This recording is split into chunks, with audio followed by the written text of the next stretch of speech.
Hello, everybody, and welcome to our 60th Raise and Initiations webinar commentary in part 2 of the book. We were dealing with some interesting things, just a slight review. It was about the blending of the master's mind with the mind of the disciple. And I emphasize this particular sentence: relationship to the ashram and contact with the master are dependent upon the existence of the antakarana. So this is a tremendous incentive for us to build the antakarana as it leads into the ashram. In the early stages of its creative construction, the antakarana is adequate to permit some contact with the ashram and with certain of the disciples, though not with those of very high degree. We have to remember this because, in a way, we are beginners in building this rainbow bridge. Later, as the antakarana perfects itself, interesting because it's not only we who are doing the perfecting, but there's work coming from the other side of the antakarana, the higher side, so to speak. Higher and more durable contacts become possible. The result of these developed and registered contacts are finally seen. This is the finality here, in the complete impressibility at any time and without any effort on either side of the disciple's mind. That's what we have been aspiring towards, and we began with that which was an occasional awareness, a fleeting awareness, and then there was gradual improvement. You see, he's done these, I think, in 4 sections. So the disciple later recognizing a direct call from the ashram, and then a further step that the master can stimulate the disciple's mind with no fear or risk of bad qualities of self-satisfaction and separateness emerging here.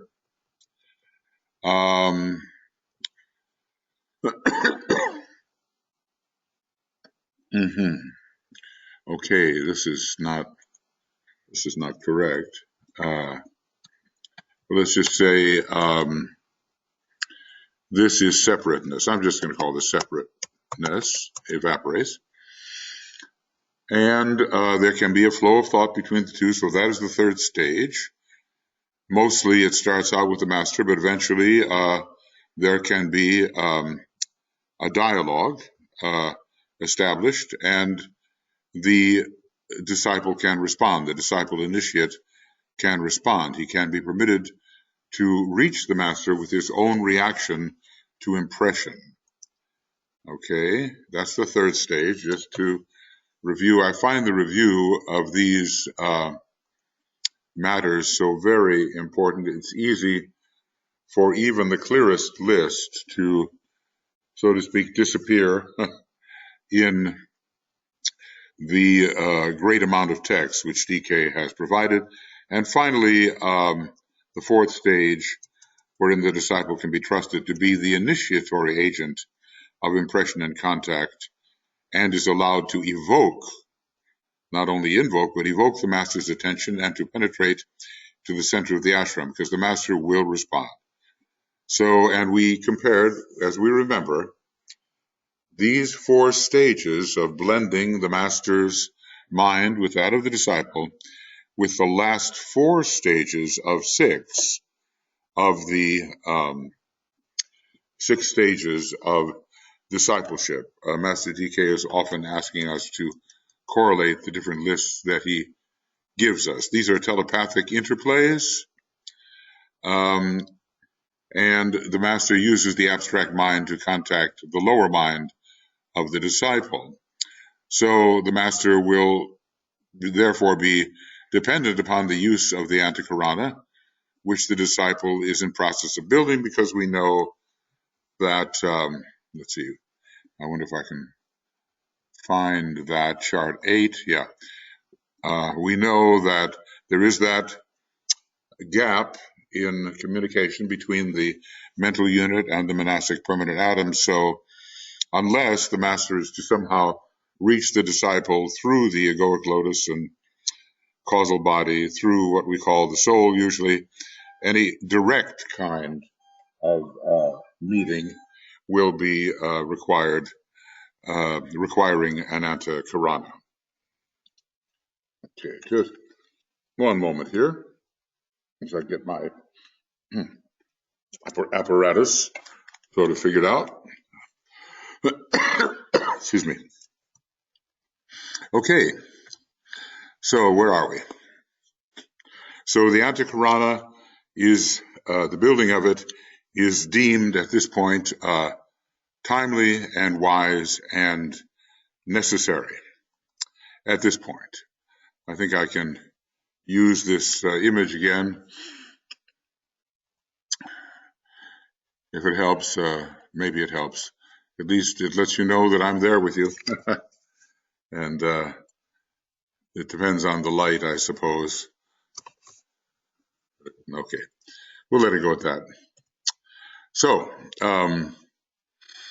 so we can see the importance of the antakarana in terms of ashramic contact and why we are enlisted to carefully build this antakarana, and also, of course, the group antakarana, which permits of even higher impressions. So again, relationship to the ashram and contact with the master are dependent upon the existence of the antakarana, and that takes us into the idea that there will be complete impressibility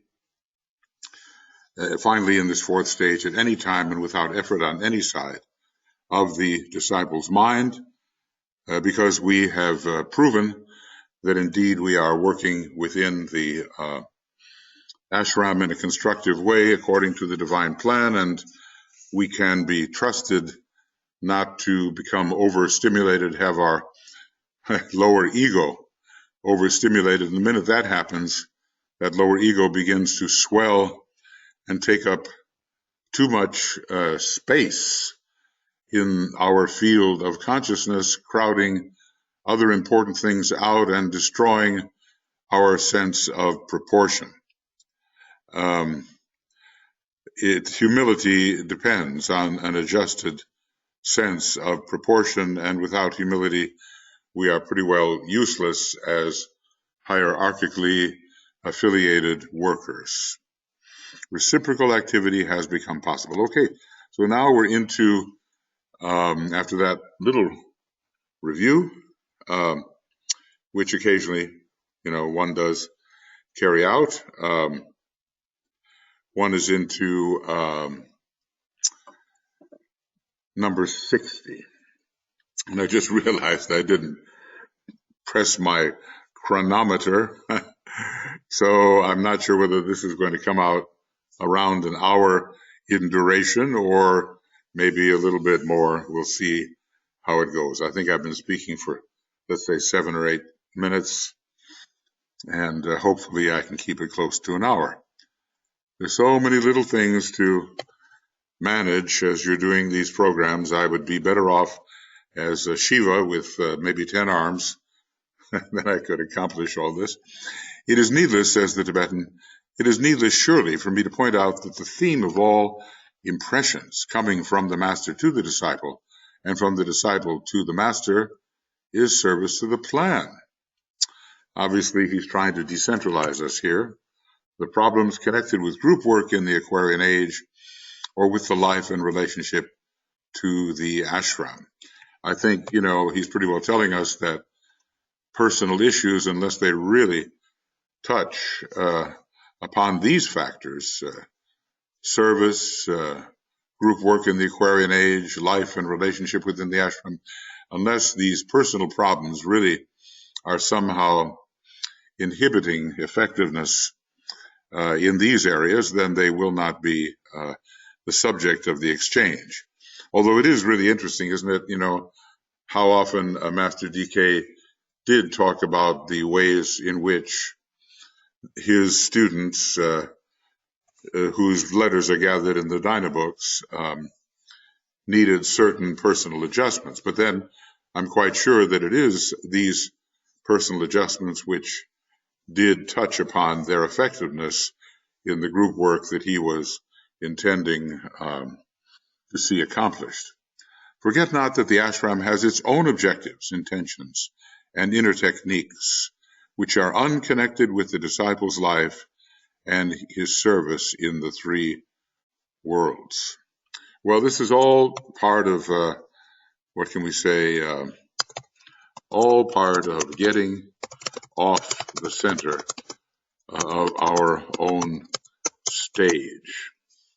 If in our field of consciousness, and I think there's a good one for us, we'll call it field of consciousness. If in our field of consciousness we are always occupying the center, we do not see truly and with proportion. I don't know what it takes to recognize that we're out of proportion, or we're exaggerating or minimizing or somehow dwelling on less important things and blowing them up in relative value.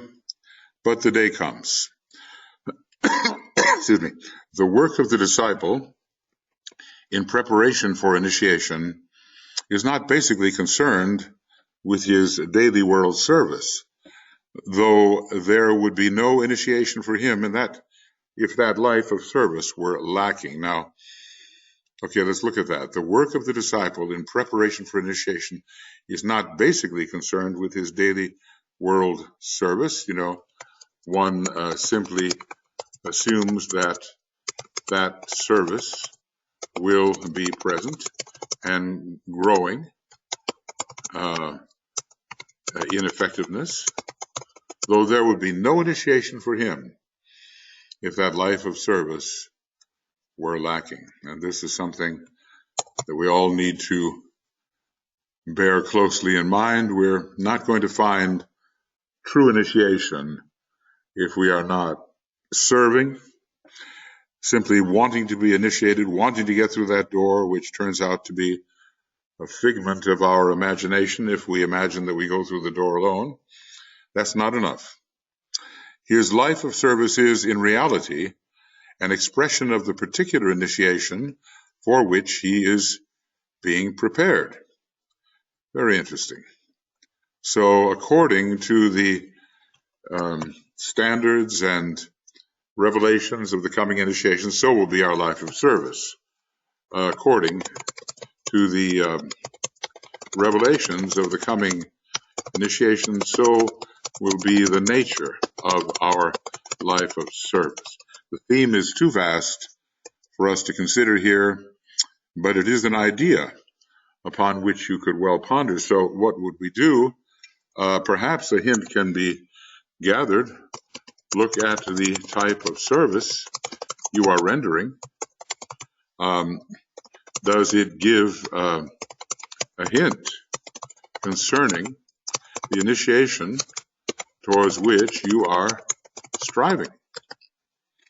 Now that, with a little pondering, it might tell us something, because our service does carry the hallmark of certain qualities and accomplishments and certain objectives that we have in view. We're sort of, through service, in a way, we are somewhat practicing for initiation, while being, of course, very useful.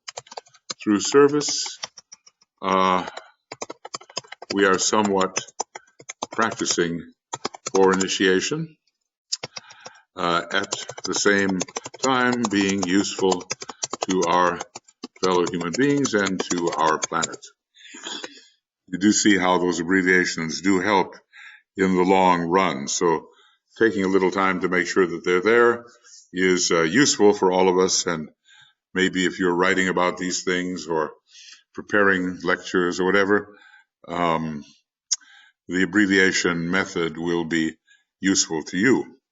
One hint I will give you, based on the life of the Christ, in his previous incarnation, of course, the life history and the experiences of the great initiates are rarely given, but much has been communicated to us anent the life of the Christ. I guess, it's more of the fruits rarely given.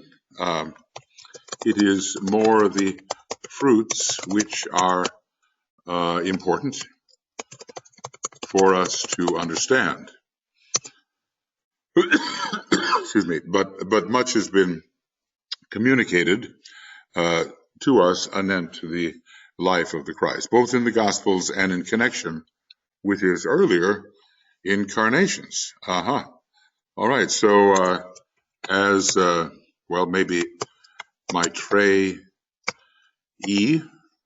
not sure that's spelled, but in the Upanishads, he seems to show up as this particular figure who knows very much about oneness, unity, and the general theme of the Upanishads, also as Krishna. I think DK mentions Krishna and one other, but he does not give a name.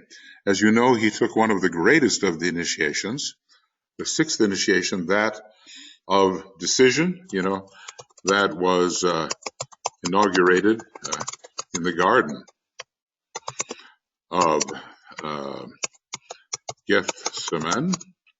This initiation is related to the throat center and the third ray, and also to its higher correspondence, the throat center of the planetary logos, which is, yes, humanity. This is the center which we call humanity. Thus, the Word came forth. The Word came forth. Well, was he then, in a way, a word of Sanat Kumara, a word of our planetary logos, the Word, perhaps revealing the will of God, came forth. He had a dual mission to fulfill in order to prove his fitness, if one can use such a word in connection with an initiate of his exalted standing.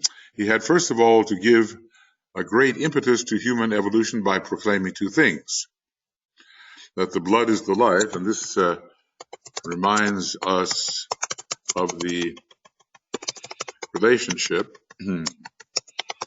between Mars, the blood, and Neptune,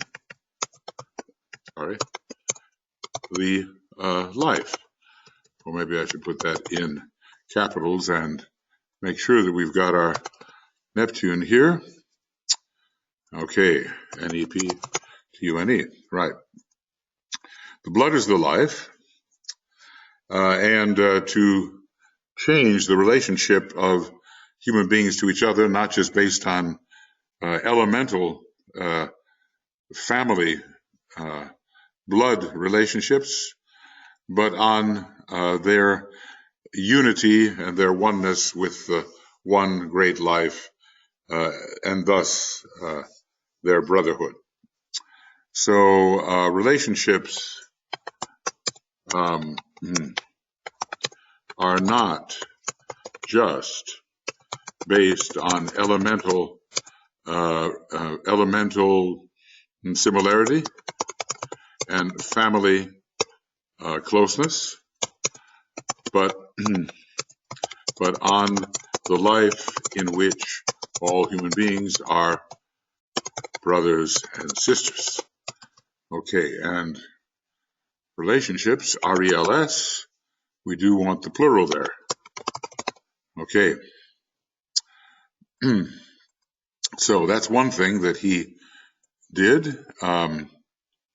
He first, and this is the impetus to human evolution. Now, how would the blood is the life, give that impetus. It would give a new type of relationship between human beings and the old tribe and clan and the small groups which to whom loyalty is declared rather than to the larger type of integration. These things would be overcome and a larger type of relationship allowed. That's one way at least. Now what else could he do? That all men everywhere are sons of God and therefore divine. Well, let's just say the second here is related to the first. So it's not just relationships of blood and family, or even of region or nation, but all are sons of God. And just trying to save myself time in the future. All are sons of God. And all are related to the Father or life principle, and therefore all are divine. Now I wonder if we realize that we do have our preferences. We do see people doing things that we think are quite against the plan. We find people doing certain things which are horrible in our own eyes. And do we remember somehow in the midst of all this that these people are misguided and ignorant temporarily, and that all of them, as a matter of fact, everything we see really is divine. It's all of one divine substance, which under some circumstances we call life. Okay, so this is all about his dual mission, the Christ dual mission, to fulfill his, demonstrate his fitness for his next move ahead as the world teacher for 5,000 years.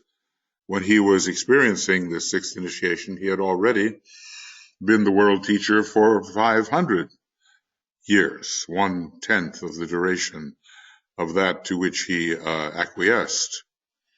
So the great impetus to human evolution, and I suppose people who are really understanding history very well from the esoteric point of view see what that impetus may be when comparing it to the eons and eons which have unfolded before that time. Okay, so that's the first here. So firstly, he did these two things. This is what he reminded us of. And secondly, he had to bring to an end the Jewish dispensation, which should have climaxed and passed away with the movement of the sun out of Aries into Pisces. Well, you know, this is like a transition. Let's see if I get this. This is like a transition from the first solar system to the second solar second solar system. Let's see what will happen if I do that. No, I see. So I'm going to try this then. Second solar system, the solar systems. All right. Apparently I have that one going already. But anyway, let me just get this one straightened out. First solar system, first major solar system, that is, because there were three that preceded that, which were of a minor nature, to the, and I'll just do it this way, to the second solar system. This one's taking a little longer than I intended. Okay, SDSS. And we'll call that the second solar system. Now, really, it's the fifth that we are presently engaged with. excuse me, he therefore presented himself to them as their Messiah, their Savior, their Liberator. Of course, his presentation was misunderstood. It was understood in Aries terms, I suppose. They expected him to be a great warrior who would overcome the Roman occupation or the Roman oppression, which was the reason for manifesting through the Jewish race. And DK tells us that that will not happen again. But of course, if you think about it, he used the Jewish body of the initiate Jesus in an overshadowing sense. Now, if perchance he uses his own Maya Virupa in his next appearance, it would naturally not be of the Jewish quality. Somewhere, I think maybe Leadbeater says that it has, it's an Irish vehicle. Now, you can take all these things with a grain of salt. Oftentimes, masters will use as a Maya Virupa the vehicle through which they took their fifth initiation. But in this case, one is not imagining that Christ took a fifth initiation in that kind of vehicle. It would have to have been before, because he's been the head of the hierarchy ever since around 500 BC. So what was the nature of the vehicle on which the Maya Virupa was modeled, if that usual way of doing things applied to him?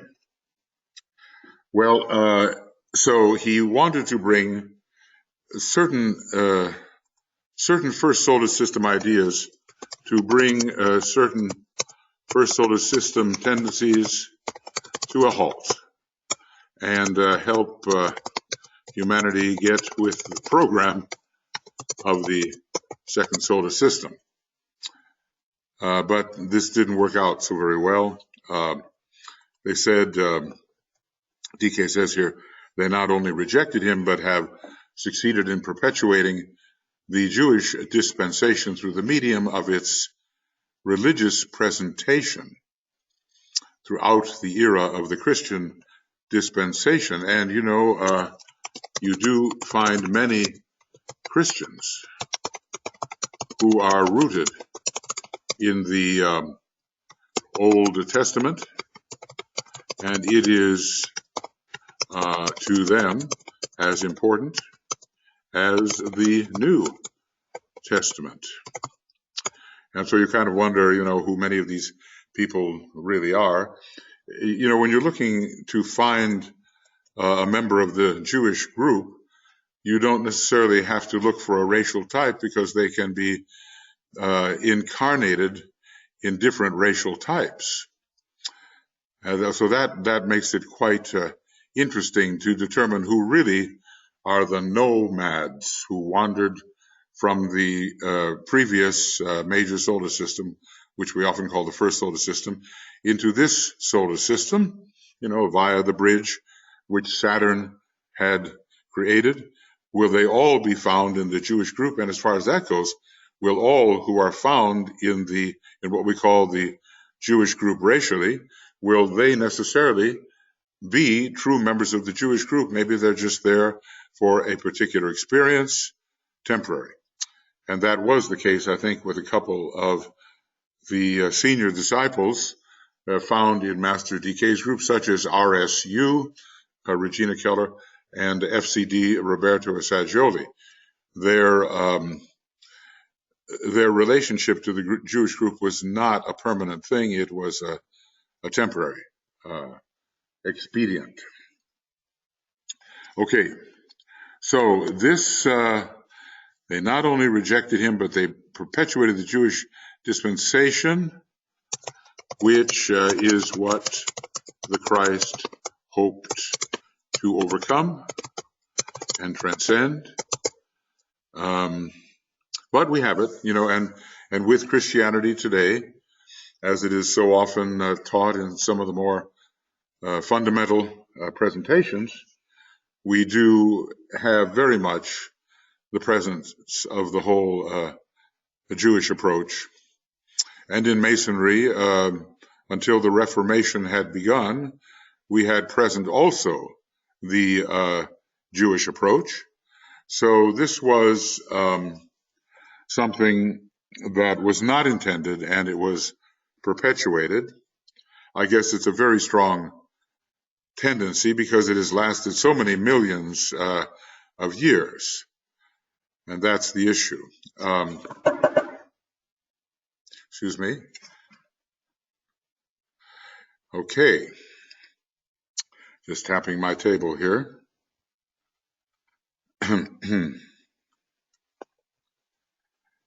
All right. Where are we? Okay, so this lies at the root of their trouble and is the cause of their constant emphasis upon the past, this backward looking to the, well, maybe the appreciated successes which occurred during the first major solar system. But this is what he's talking about here, however, is a much more recent backward looking, a backward lookingness into the experiences in Aries and not upon their growth in Pisces. Though we find now that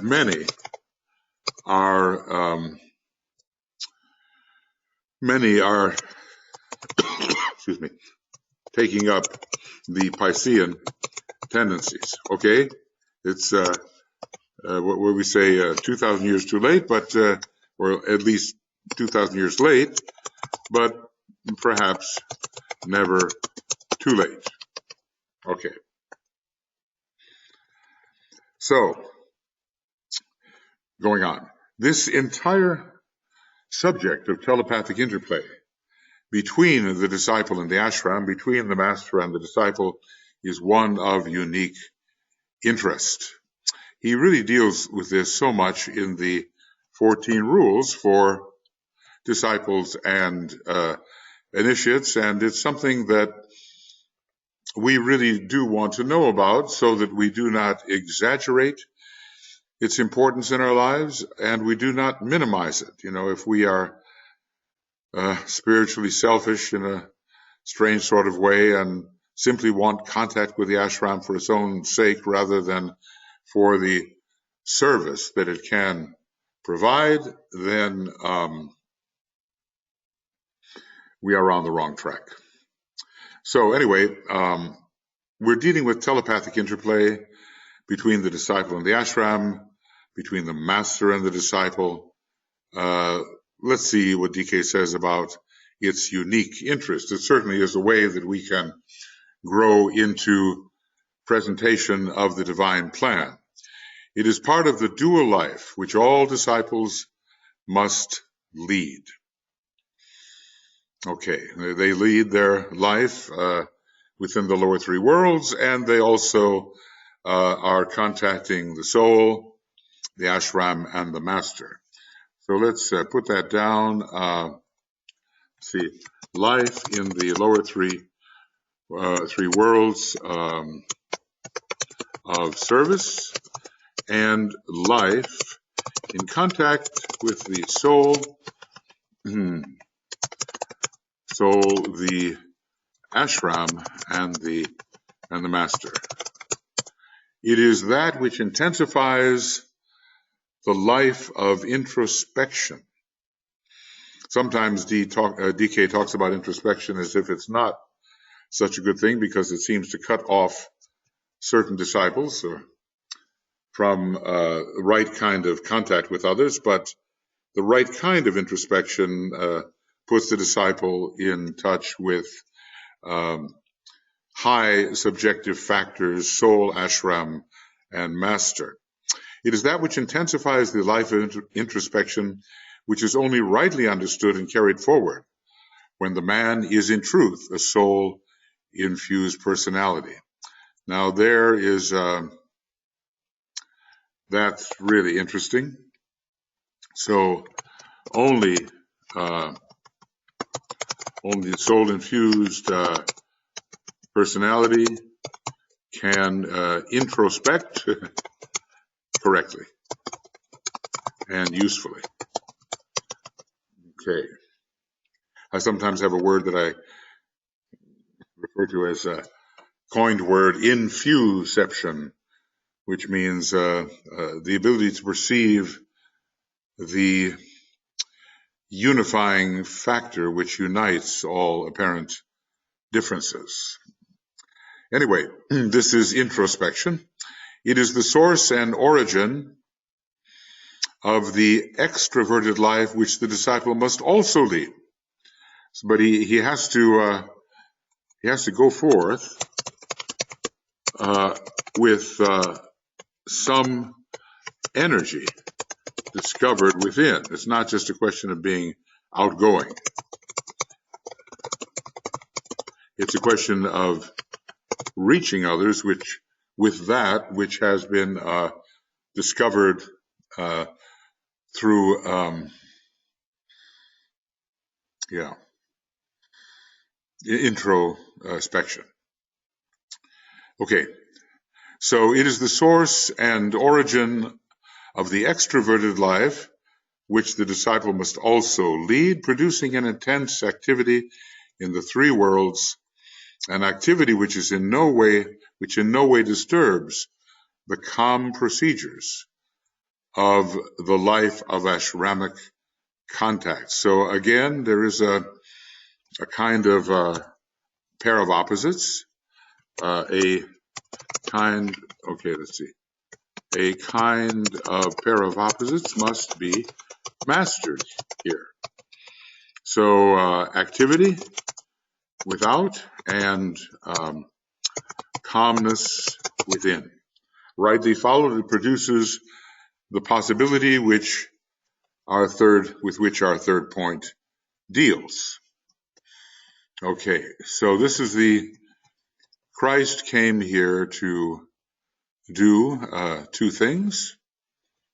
The first, impel human evolution and teach a whole new way of relating to blood and life and a whole new type of relationship. And secondly, to end the Jewish dispensation, which not only, in my view anyway, had been carrying over from the age of Aries, but had been carrying over from the first solar system. So that really, there's so much of value in the Old Testament, which DK has told us is essentially the garnered wisdom of the first solar system, but it cannot perpetuate itself forever, And he calls it, we know that the Kabbalah is kind of a synthesis of much of that wisdom, but he calls it a secondary line of spiritual pursuit, because in a way we are passing it by, and we have to become used to the methods of the present solar system, which is a second-ray major solar system and not a third-ray major solar system, as was the previous one. Okay, so now we deal, is this our third point? Impression on the mind of the disciple of hierarchical intent. Okay, so this is not just a fusing with the master's mind, but something of what the hierarchy is intending is solidly impressed upon the disciple's mind, so that he can represent the divine plan more successfully. All right, so let's see what is said here. This is something far greater and more inclusive than the ability of the mind of the disciple to register the content of the minds within the ashram with which he has affiliated, or even the mind of the master. So we have passed on from this registration of the mind of the master upon the mind of the disciple, which is powerful enough, difficult enough to achieve, requires a long period of adjustment and purification on the part of the disciple, so that the master can, without undue risk, merge the content of his mind, or some of the content, with the content of the disciple's mind. This is something more. The purpose aspect of the plan begins to impress his now highly illumined abstract mind for the integrated purpose, as far as hierarchy is concerned, begins slowly to impress him. Well, the purpose factor is found on the monadic level and beyond. So let's make sure that I can get back there. So the purpose factor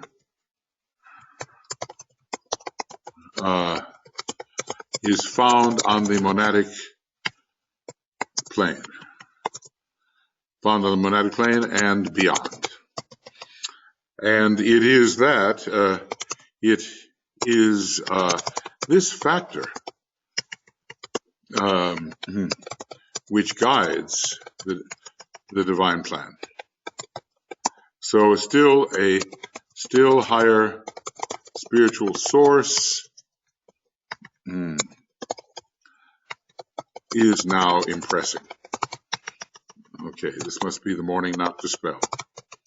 All right, so this is the third step, not just the fusion of with the mind of the master and of the ashram, but something greater. Little by little, he begins to register impressions from Shambhala. So basically, in this third, what does he call it here? Third what? Third point. Okay. In this third point, we are moving beyond hierarchical impression. So in this third point, we move beyond hierarchical impression. Little by little, he begins to register impressions from Shambhala. With this, I cannot deal. It concerns the growth which follows the fourth and fifth initiations. Now remember how the monad becomes very impressive at the fourth initiation, and therefore the training given to the master. We are all in the process of training. Even planetary logoi are, and solar logoi. And there's one that I think I have to have, SLS, solar logoi, and not just logos. We're all in process of training. Now, I wonder if the great and universal being we call the universal logos is in process of training. I think he's in process of expression, because what is he anyway but a precipitation of the ray of the absolute. He is a finite being selected by the absolute deity, which is an infinite deity. Okay, but anyway, we're not so concerned with the training given to the master. It's way beyond us. But it is nice to know that there is no arresting of growth. The great mistake with some world religions or adherents of some of those religions feel that the last word has been spoken with the revelation of their religion to humanity. and that somehow throughout all eternity, which is probably inconceivable to such people, there can be no further revelation, only this final revelation, which of course is pitifully finite in scope. But as the mind begins to expand, we begin to learn that we conceive of the universe and of God according to the capacities of our own minds. So basically, we're making God in our image, even though it is also true from another perspective that God makes man in his image. And maybe the form which Sanat Kumara can take and can use shows us something about the ideal human being, archetypally considered. We don't need, I think, anything beyond in this fourth round, the fourth level of form, but later there will be more. Your major task as aspirants, DK says, is to cultivate a higher sensitivity. Well, we are aspirants for initiation, and I'm sure this is also true of disciples. Disciples are aspirants too, to render yourself so pure and selfless that your minds remain undisturbed by the happenings in the three worlds. This is demanding. This is our major task. So pure and selfless. I'm recalling, and sometimes you forget where you get things, but there was a statement by Blavatsky, was it written, was it verbal, that she knew a youth in Tibet who was so pure that no lie would ever pass his lips. So that was the Tibetan. And when we have this dedication to truthfulness, we shall see the truth. Well, anyway, pure and selfless, we reach that in whatever manner we can. You know how it is during these troubled times. I read somewhere that people are suffering from headline distress or headline anxiety. What is it that keeps you from reading the headlines before you go to sleep, and maybe in the middle of the night, and maybe when you wake up in the morning? Of course, it will cause distress and disturbance, and the Christ is said to demonstrate something exactly opposite to that, a calmness forever unperturbed, a calmness which cannot be disturbed. So we have to view the happenings in the three worlds in a different way. If we do not achieve this,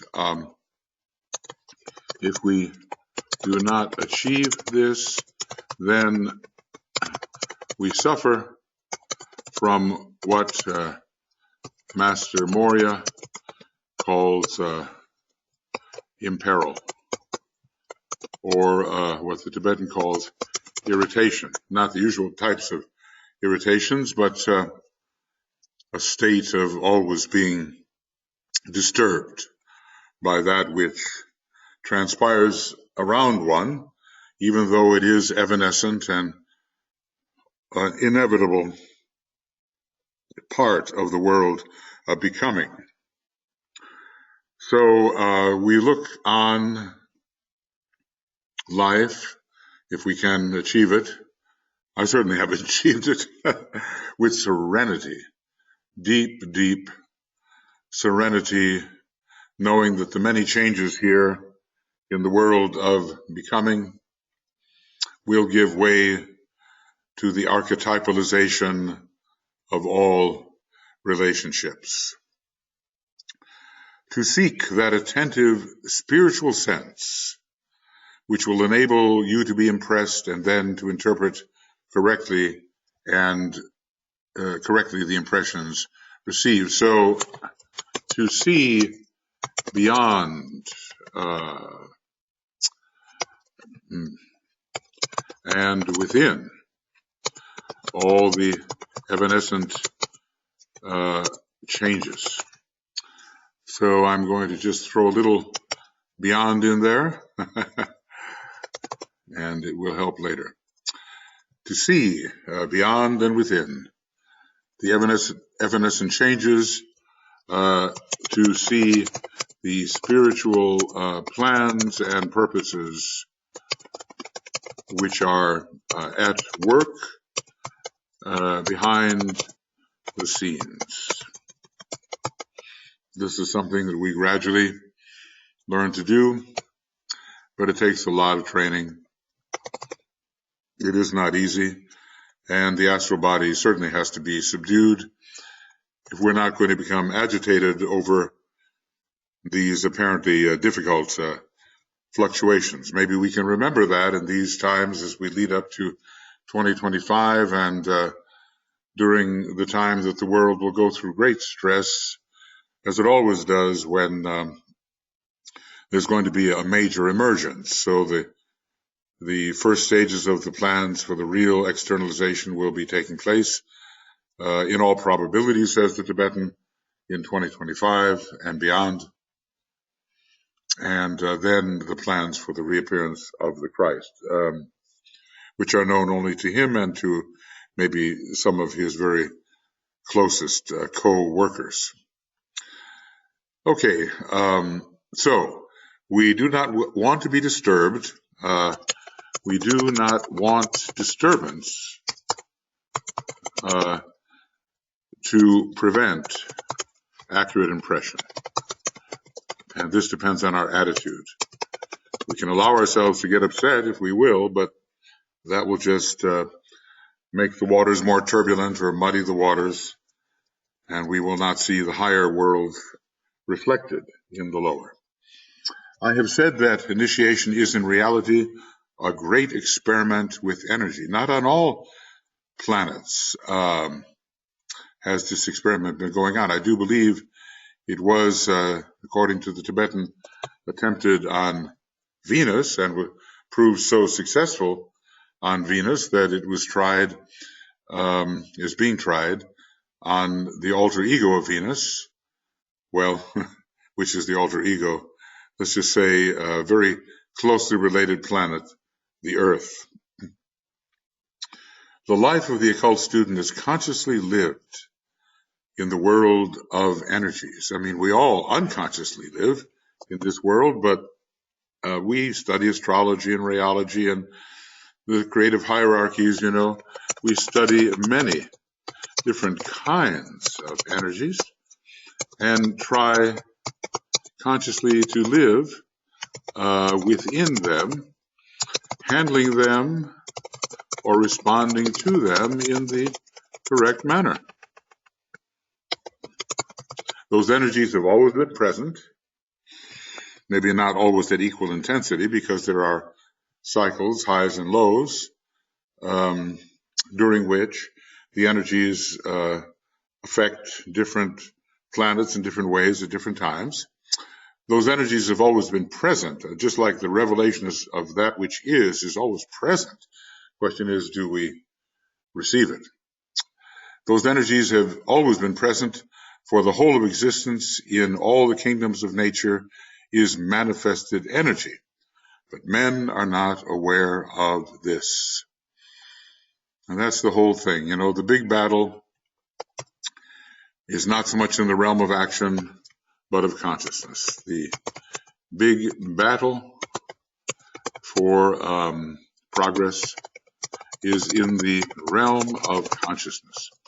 Then the activity will rightly follow an elevated consciousness. So men are not aware of the presence of these energies. And you know, when you do begin to be a little bit aware of something that you didn't see before, it can be quite amazing to realize that it was always present, but we were simply blind to that presence. Well, on and on it goes until our consciousness is that of the entire universe in every particular.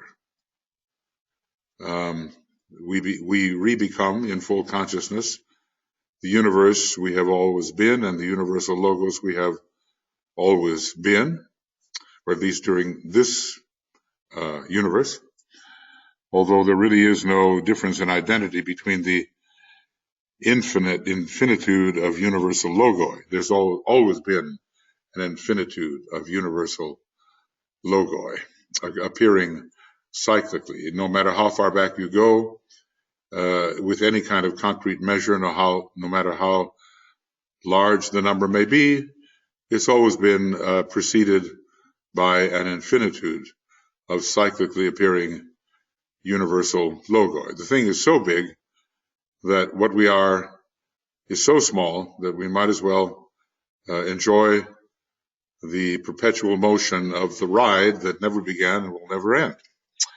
So anyway, human beings are not conscious of these energies, for instance, when they succumb to irritation and find themselves voicing that irritation in loud words or angry thoughts, that they are taking astral energy and using it.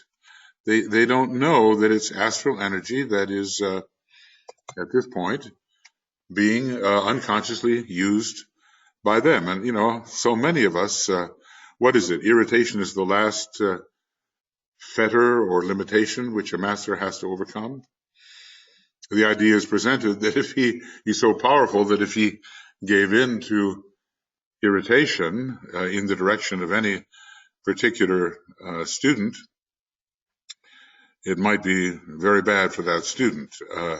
The old story goes about Master K.H. that he once became displeased with a student and let that student know his displeasure, and the student committed suicide. Had a profound effect upon him, I think maybe when he was Pythagoras, and changed the way he would relate to students in the future. I don't know that much about it, but you get the idea that never would that kind of energy, irritation, displeasure be released again in that way because of the possible consequences. It's one of those stories, our lives are marked by these very impressive episodes, many of which we have, well, the great majority of which we have forgotten. Even in a particular life, one might forget important episodes that impressed one. But when you think of the many lives we've had, there have been these episodes very impressive, and they have shaped our character, and we somehow carry them with us as memories of what action should be taken, not so much of recollection of what happened. But we've been molded by these impressive moments. And when you find yourself just unable to do something because you know it's wrong, it points to an impressive moment. Or when you find that you just have to do something because you know it's right, there's an impressive moment lying in the background of your lives, and it has done what it must to shape you as a being and to stay with you as you continue to evolve. So anyway, this astral energy we're talking about, so many of us from time to time give into it. The use of this energy admits them with ease to the level of astral living, which is not suitable for them. Continual use of the energy brings about what the Master Moria has called habits of residence, which imperil the resident. I guess I have read all this before because I seem to anticipate by a few sentences what is going to be said. Of course, much better by the Tibetan, but these associations are in my mind from being impressed during earlier readings of the material. Habits of residence which imperil the resident. We are residents within our personality, and that which we are attempting to achieve is jeopardized by certain tendencies to give in to a lack of control in certain fields of our personality. Maybe astral, but there are mental habits which also imperil the resident. So this is, the idea of imperil comes from Master Mori, at least in its present presentation, and Master DK has taken it up. It is when the aspirant recognizes that he himself is composed of energy units held in coherent expression by a still stronger energy, that of integration, which we are gradually achieving, that he begins consciously to work in a world of forces similarly composed. Excuse me. He then begins to use energy of a certain kind and selectively, and takes one of the initial steps towards becoming a true occultist who always rightly controls the energies with which he is endowed. So control, Saturn, Uranus, these abilities, the first ray, the seventh ray, these are factors which must be strongly developed if we are to become the true occultist, and in our case, the true spiritual occultist. This world of energy in which he lives and moves and has his being is the living, organized vehicle of manifestation of the planetary logos. We live in this great logos. Through it, energies are circulating all the time. We're just confining ourselves to the logos, but vaster possibilities exist. Through it, energies are circulating all the time and are in constant movement, being directed and controlled by the head center of the planetary logos. So all of this circulation of energies is not haphazard. The circulation of energies is not haphazard. Whoop.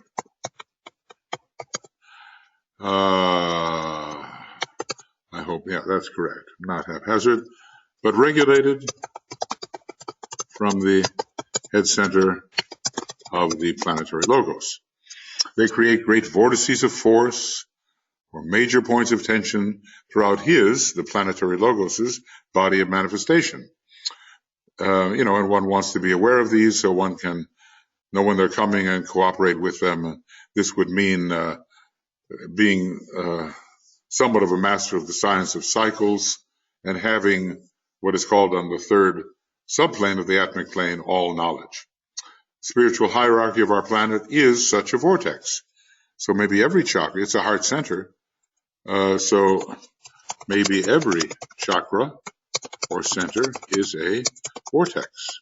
Humanity itself is another, and one which is today in a condition of almost violent activity owing to its becoming a focus of divine attention. So when the planetary logos puts his attention on a vortex, the activity of the vortex increases greatly. Oh, sorry.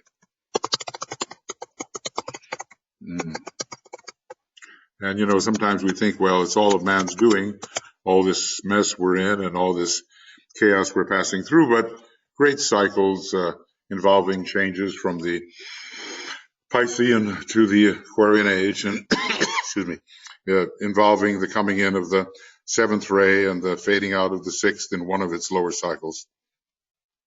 These big things, the emergence of the soul of the planetary logos through the coming out of the Christ, the elevation of the human kingdom into the kingdom of souls, at least a certain proportion of human beings. All these are very big movements, which, if not all of them originating with the planetary logos, at least are guided by him and by his purpose and plan. Okay, friends, like I said, I don't know how long this program really lasts because I failed to press my little chronometer here. Got to think of so many things, but this is the end of Rays and Initiation webinar commentary number 60, and we seem to be on page 550. And maybe we began, well, we did begin. Yeah, we began on 547. So this goes to 550. And we will take up further discussion. I realize just scratching the surface in a way, but at least familiarizing or refamiliarizing ourselves with extremely valuable teaching from the Tibetan, 547 to 550, and today is the 7th of February 2017. So our beginning will be right here. I've raised an initiations webinar commentary number 61 from page 550 to whatever, and we'll see when we can do it. If I see the light rays behind me, I kind of blotting out the picture altogether. Interesting lesson. We've been given so much. Astonishing what we've been given. So what can we assimilate? What can we apply? How seriously do we take it? What can we do for humanity? Because we have been given this great teaching, which is devoid of glamour and illusion, the usual illusions anyway. If you don't get rid of illusion until the 9th initiation, and that would probably just be one kind of illusion, then almost anything we write in any of our languages has got to be subject to the factor of illusion, but certainly it's not subject to the factor of the great heresy of separateness, which is the major illusion we must overcome. Okay, so thank you, and we'll be seeing you again as we press on. Only another, oh my goodness, well, there's some hundreds of pages still left here for us to consider, and if I plug away at it and you plug away at it, listening and grasping what you can and wish to, then there will be benefit all around. Okay, bye-bye.